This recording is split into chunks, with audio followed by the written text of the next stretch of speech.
Well, welcome back. I'm going to be walking through a favorite of mine, and it's called What Gets Done. The 7 things that you have to have in place in order to make sure that your good intentions turn into reality. First of all, what gets pictured gets done. People forget what you say within the first couple days, but when you create metaphors, word pictures, parables, stories, examples, those things remain and they need to be repeated often. When we're helping people change habits and move into the future, that ability to build the bridge to tangibly see what it can look like to be successful on that other side is what creating a picture does. So remember, number 1, what gets pictured gets done. Number 2, what gets modeled gets done. And it's really true. People will do what you do, not just what you say. The walk the talk is essential. It's called congruence. When your words and your actions align, it's powerful. And what happens is you become a living word picture of what that future might look like. So again, number 2 is what gets modeled gets done. Now number 3 is what gets praised gets done. Praise creates a chemical response. It's called oxytocin. It's the feel-good hormone. And when you praise people, and it creates a virtuous cycle of repeating that behavior and getting that stimulus once again. Number 4 is what gets trained gets done. New habits require new skills. That training needs to develop new habits. Unless it's on the calendar, unless the training is meaningful, then it won't take place. It won't stick. So you will find yourself in the continual reinforcement zone, but you have to give people the ability to make the change that comes through training. So number 4 again is what gets trained gets done. Number 5 is what gets measured gets done. Do you have leading indicators on what will lead to the outcomes that you're looking for? The great coaches have a saying, trust the process. And all along in the process, there's leading indicators. Some of those leading indicators can be positive conflict, deep trust, clear commitments, role clarity, and having clear goals. All of these things can be established, and you can measure them on a monthly basis or whatever cycle is meaningful for you. And we've got examples of teams that have created great leading indicator metrics that have turned into great project results. So remember, number 5 is what gets measured gets done. Number 6 is what gets financed gets done.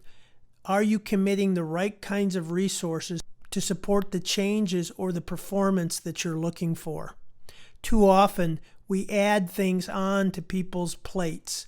We add new roles and responsibilities, and we don't adequately resource them. We can't expect high performance or change to take place if people are ping-ponging back between their primary responsibility and this new thing that's been added. So remember, number 6, what gets financed gets done.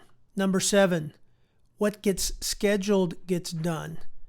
Very often after a meeting, a good idea or an objective will take place and it's not put on the calendar. There needs to be time blocked off that allows you to focus on the new skills, the performance that's needed, or the new habits that we're looking for. And one of the classic challenges that comes up is that when you do schedule a day or possibly 2 days, that everybody feels under the gun, that this time is taking away from their, quote, primary job.